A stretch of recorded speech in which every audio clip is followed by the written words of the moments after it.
Hey everyone, and welcome back to the Doyle Family Detour. I'm Mike. I'm Ellie. And we're the Doyles.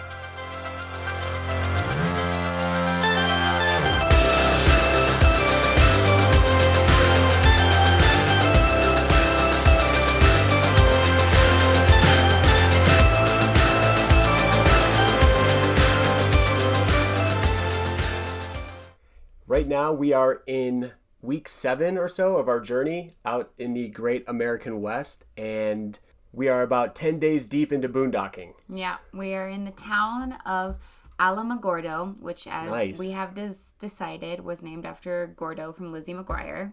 Which we're all very well accustomed to. I mean, I've probably seen upwards of 3 episodes. Have you really? I'm sure I have. Like in passing, I'm sure. Any Lizzie McGuire. That was my jam. This is my favorite dance move. Comes from the Lizzie McGuire movie. If you can see this on YouTube now, I'm sorry. What? This was beautiful. Was that the sprinkler? It was the Lizzie McGuire. It's when she meets her other doppelganger self. And you're talking about the girl from How I Met Your Father. Yes, the one and only Hilary Duff. Anyway, so we are in Alameda. And we are camping at Lake Holloman Dispersed Camping, which is about 4 to 5 minute drive to the entrance of White Sands. Yep. And it's beautiful here. It's where one side is water and one side is mountains. Gorgeous sunsets every day. Our friends from the Sunset Reef Campground that we were at actually came here, like sort of around the same time. Some arrived like a day later. Our friends with a bunch of kids, the Stillwells, arrived yesterday. So our kids have just been playing, having so much fun. So this is an awesome campground with just like lots of open space, no real cars driving through, so your kids can just run around, and it's beautiful. The one thing I will say about this campground though is the water is dangerous, so you wouldn't want to swim or go in the water. It's the wastewater from the Air Force Base, which is next to us. Yeah, Holloman Air Force Base is stationed right to the east of us. They set it up to where there are big boulders and rocks separating our RVs from the water. So yeah. I don't think it's that big of a deal. If you have dogs, if you have kids, they'd have a tough time trying to get into the water anyway. Yeah, I was nervous when I was looking at pictures that it was going to be almost like a sandy like beach descend into the water, and Maisie would just book it, and so would our dogs. But it hasn't been like that. It's Not at all. She's been respectfully staying her distance from the water and just kind of enjoying watching the ducks and stuff that are enjoying their poisonous water. What is the name of this BLM land? Is there a name for it? Yeah, it's Lake Holloman Dispersed Camping. Okay, cool. So you can find it on Campendium. It's totally free. I think they have like a 14-night stay maximum. But there's no amenities here, so you would have to come self-contained, meaning you would need bathroom, you would need a place to put your trash, you would need your water, your propane, your sewage, etc., because there's no hookups. But unlike some BLM land or free public campsites, sometimes they have vaulted bathrooms, sometimes they have a dishwashing station like they did at Pine Springs Campground in Guadalupe National Park. Nice. This is nothing like that. This is just land. You're just camping. So I'll say pro, it's really big. It's massive. Yes. I mean, you could probably fit 50 RVs of our size. Yeah. The flip side to that is that there's only a few spots really that are perfectly level. Other than that, you're going to have some levelers to help you out because there's a lot of dips and curves. Yeah, we actually got a flat tire here. We think it was from some of the stumps jutting out of the road and just like the big stones and stuff that you're driving over. There are a lot of tree stumps. It looks like they mowed down a lot of trees in this area and a lot of tree stumps. So I think that was part of the reason why we got a flat tire. Yeah, it was in our truck, not our fifth wheel, thank God. So that wasn't that big of a deal, but we are in one of the leveled sites. So I mean, we say sites, but it's just like areas. You kind of make your own sites. It's not like other land where they have paved area where you have like a picnic table and a fire pit. This is just, like I said, open land. So we got one of the more leveled sites right when you drive in. So we didn't have to use any of our leveling blocks to like lift up one side to the left or whatever. So feel pretty good about that. Our house is nice and leveled. Yeah, and just like most sites, the earlier that you get here in the day, the better chance that you're going to have of getting a good spot like we did. Right on the water. Yeah, I really love our spot. To me, this has been the prettiest camping spot we've had so far. I mean, sunsets every day are beautiful. looking out on the water, beautiful. I mean, you have the mountains. It's just, this really is what I imagined boondocking would be like and what you don't get in an RV park. Not only that, but the different kinds of weather that we've gotten just in the last few days has been ridiculous. Wild. I mean, let's start with driving here. Sure. So we left Sunset Reef Campground in Carlsbad and drove through the Lincoln National Forest, which was beautiful, absolutely beautiful, but experienced some crazy wind. We had to pull over our rig because we were experiencing winds over 30 miles an hour. Mm-hmm. And being newbies that we are and hearing the stories that we did, we pulled over just to be safe. And then we did a little research. Yeah, we did some researching. And then, there's always varying information out there with anything. But we saw some other RVs pass us going about 40, 45 miles an hour. That were about the size of our rig. Look, but that didn't make the deciding factor for me, because just because somebody wants to be stupid doesn't mean that we're going to be stupid. Like, I needed to do some research into what was a safe recommended speed to drive in 30 plus mile an hour winds. And ultimately it was like a consensus. If you're going 20 to 30 miles an hour, then you'll be fine. If you're going highway speeds, that's when it gets to be dangerous. So we decided just to drive very slow until we felt the wind subside or we felt more comfortable. And if the rig was kind of like pulling, or if we felt out of control at all, we would pull over again. Right. And for those of you who don't have an RV, if you could just get a really bad gust of wind that hits the RV, you can tip over. Or a fishtail. Or jackknife. I mean, it could be really dangerous. You really don't want to be driving in heavy wind conditions. My brother Johnny was telling me he's driven in like 60 mile an hour winds, and I was very uncomfortable driving in 30 mile an hour winds. I think that would be... He's a Class C, right? No, he has a trailer. He does? Yeah, he has a little travel trailer. I think it's like 20, 25 feet. Oh, that's right. Maybe not even. I don't know. Actually, I think it's like 16 feet. I don't know. But regardless, I did not feel comfortable driving in 30 mile an hour winds. And I don't think that I would want to do that again, because it would definitely heighten my anxiety. And we had to drive so slow, which burns more gas. And it's just like... I think one of the new steps that we're going to add into our travel plans, and I highly recommend this for anyone who's going to be doing full-time travel, is checking the weather conditions and checking the wind from point A to point B on travel days. Mm-hmm. That's something that's just going to be part of our routine now. Yeah, we've added that to our routine. Let's talk about the actual terrain in which we drove through the Lincoln National Forest. We started... And it seemed very like Ponderosa-like very prairie. There was a few shrubs here and there. Steakhouse? Yeah, that's how Ponderosa Steakhouse is.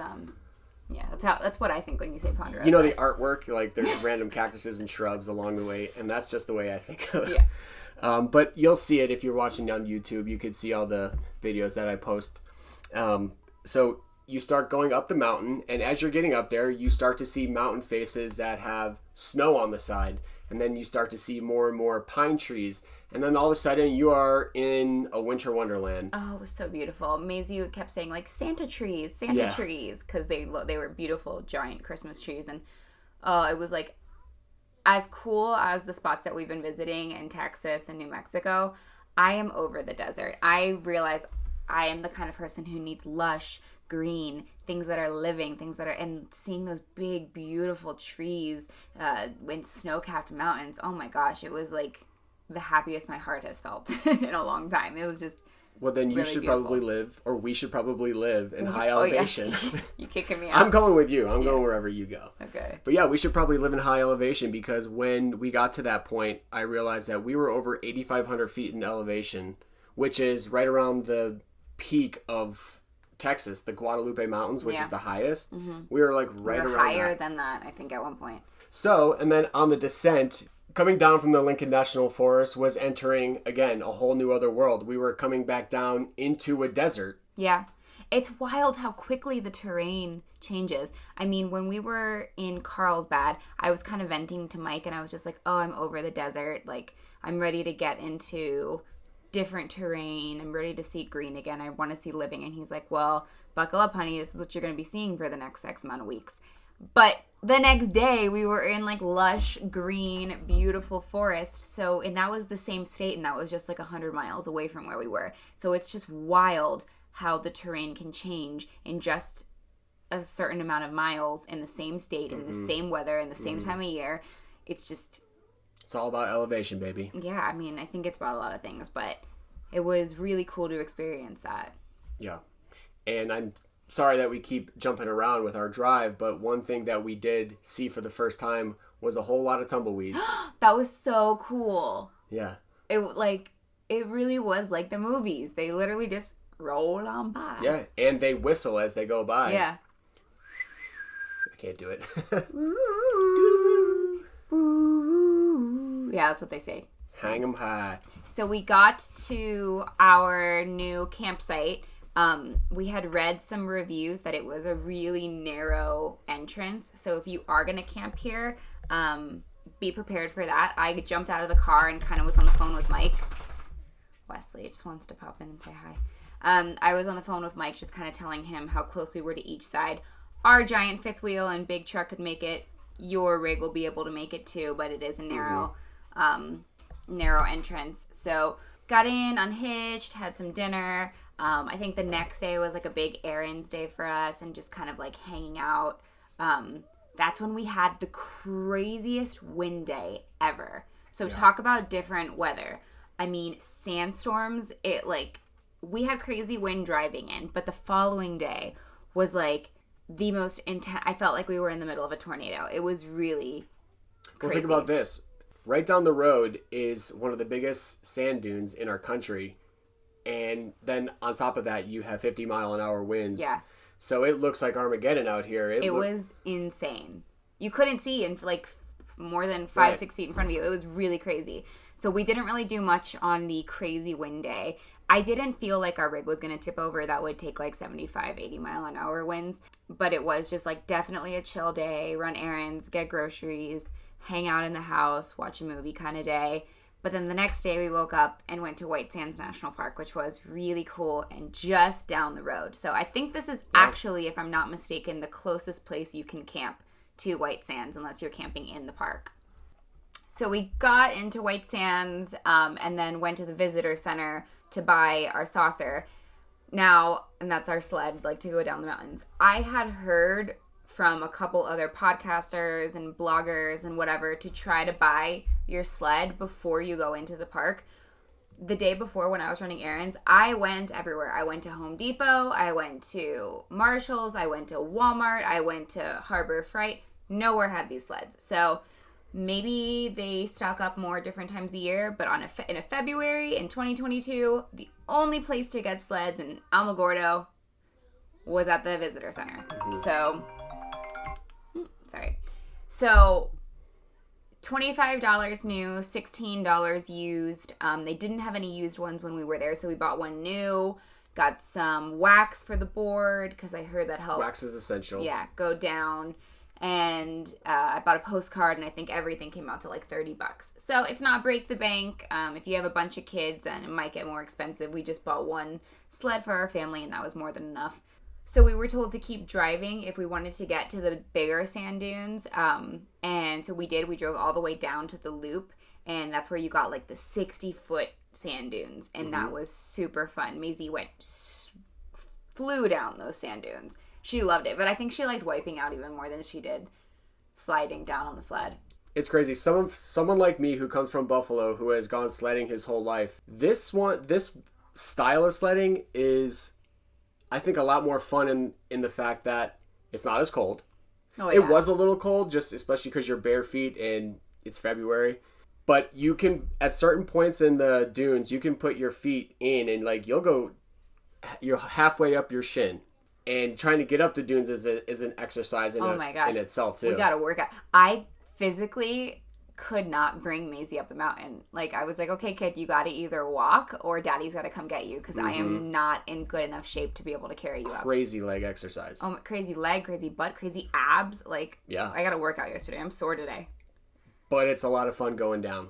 It's a lot of fun going up, too. I mean, the whole thing is cool. It's a really cool experience. One of my favorite things about this national park that's very different than other national parks is you're allowed to have dogs there. So as long as your dog is on leash, you're allowed to bring dogs. So we're going to go back this afternoon with Wesley at sunset and enjoy just like a sunset white sand stroll. Maybe get some more sledding in. But it's really cool. One of the smaller national parks for sure. But a really good time. And another great thing about this sand too is that because it's so dry, it's the desert, this sand just comes right off of you. Yeah. You can just wipe it right off of you. It comes off, no problem. Especially with you and I coming from Florida, having the humidity. That sand sticks to every part of you. You need a high pressurized shower to get rid of all of it. Yeah. I mean, we lived in St. Augustine Beach, and we lived just down the road from the sand. And anytime we were to walk on, I mean, that sand is like thick and sticky, and you'll find it for like shells. A week. Yeah. This is like soft sand. It's almost like that kinetic play sand that kids have that you like can mold, but it doesn't stick to your hands. I don't know if you've ever played with that, but that's what this sand was kind of like. It was really cool. Ooh, you know what? Why don't you talk about those little jarring experiences you had today? Oh my gosh. Okay, so aside, White Sands was awesome. We're going to go back this afternoon, but close by to White Sands National Park and like directly next to where we're camping is an Air Force base.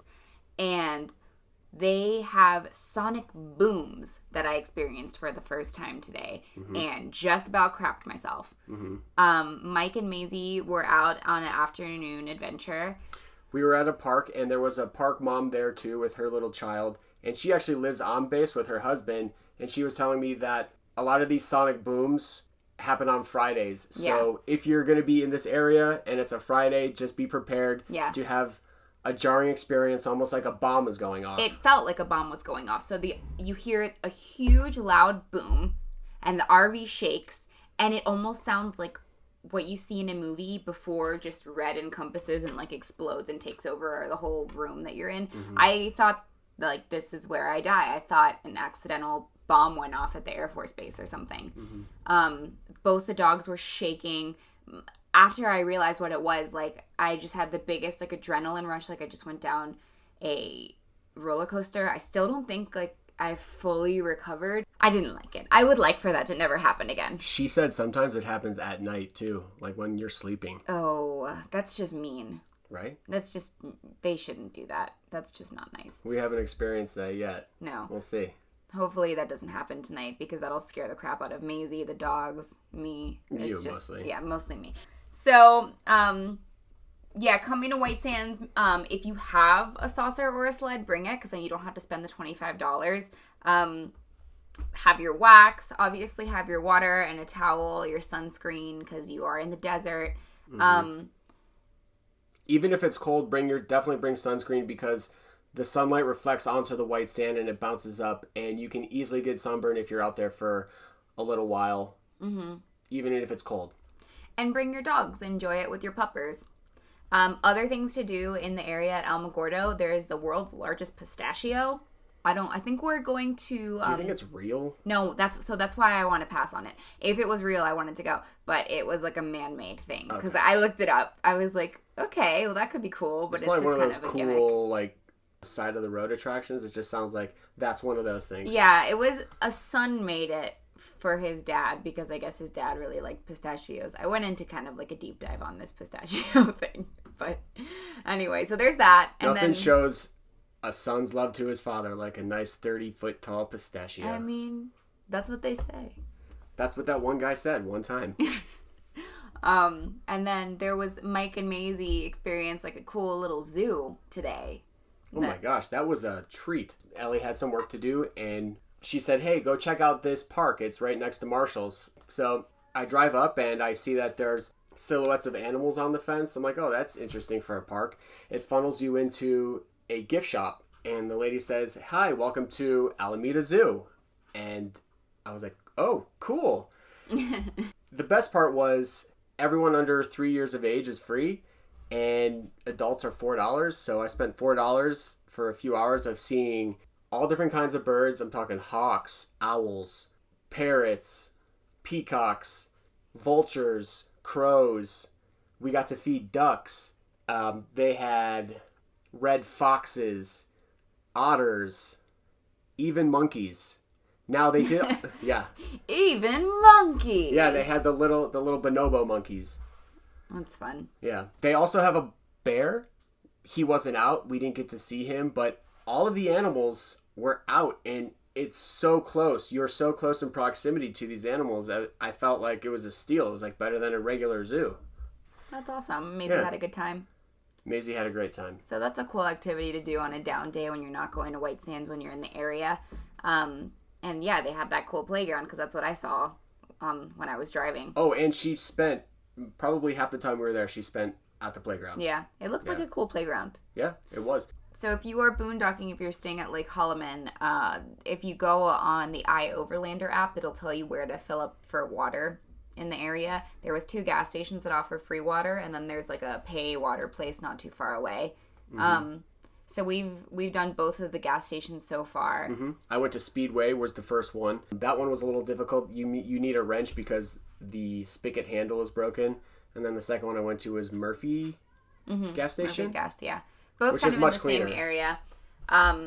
So both neither far. The one thing that's really nice about staying near White Sands is you're really close to everything you need. Whereas like some national parks are in the middle of nowhere. You still have cell signal here. Both our AT&T and T-Mobile get signal here. You're close to post offices, you're close to restaurants, you're close to groceries. We haven't filled up our propane here, but I'm sure there is a place to fill up propane.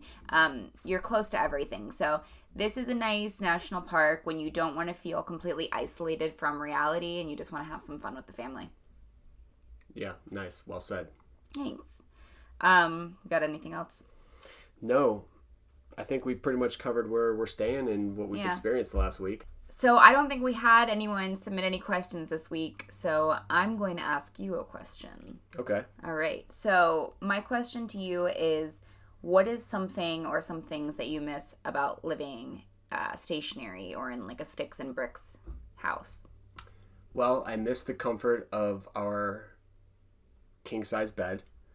Mm-hmm. Just a lot of room to roam around and really explore the space. Yeah. Right now we're in a small queen size, and the mattress itself is kind of, you can feel all the coils. It's subpar. It's subpar to say the least. Showering, having the ability to take a shower if you want to every day. I mean, technically you could take a shower if you want to every day. We would just have to fill up water faster. Sure. But it's so out of sight, out of mind. You don't have to think about what it's going to take to take a shower every day. The things that you take for granted in life. The places you have to travel. Right. The water you have to procure to get the shower that you need every day. It's true. You start realizing that all of these things come from somewhere. Especially on your 10th day of boondocking. Right. That's definitely true. It'll be a lot easier the next week when we have partial hookups. Mm-hmm. Well, what about you? What is one or a few things that you miss about sticks and bricks and being stationary? I think a washer dryer.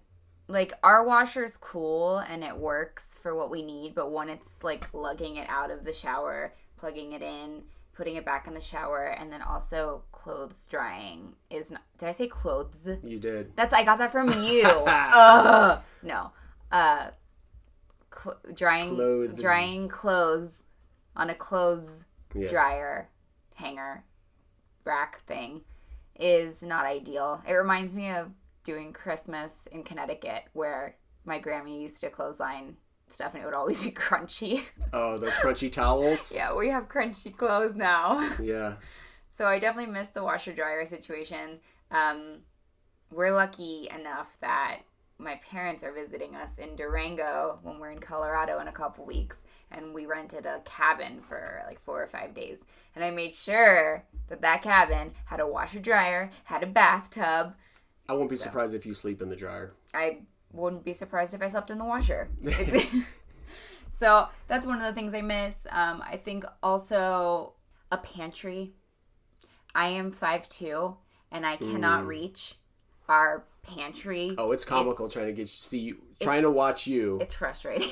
Yeah, it's comical watching All of where we keep our food is up really high, and even the footstool that we have, I don't reach. So I have to like put something onto a chair and still go on my tippy toes in order to get like a can of beans, and it's not fun. So I miss having just an easy pantry that you can walk in and get the food that you need. Yeah, that's a short person problem. Yeah. You don't have to worry about that. You and your giraffe legs. I mean, I'm 6 foot. Maybe a little above average. But other than that, I mean, like, this isn't that different than a normal home. I don't really miss the washing machine for dishes. I'm fine washing with my hands. In fact, it makes you more cognizant of waste. And so, like, I'll use this drinking tumbler for a while and not just use a cup for a one-time use or a plate for a one-time use. So you're more conscious about what you're using and, like, making dishes in one pot and one pan. And it just makes for cleanup to be quick and painless. Yeah. Well, I think that's it for us this week. Short and sweet, visiting White Sands National Park. Next week we'll be covering any alien butt cheek probing that we experienced in Roswell. So make sure to tune in for that. But until then, this is Mike and Ellie with Doyle Family Detour. Don't forget to subscribe, like, follow. Follow us on social media. TikTok. I post every day on TikTok and Instagram just about our day-to-day and fun little short videos. And you can see just a lot of little clips of our family and what we're doing and the national parks we're visiting and the campgrounds we're staying at. So if you want a real-life glimpse of what just the day-to-day looks like, make sure to check us out on socials. And yeah. We'll see you on the road.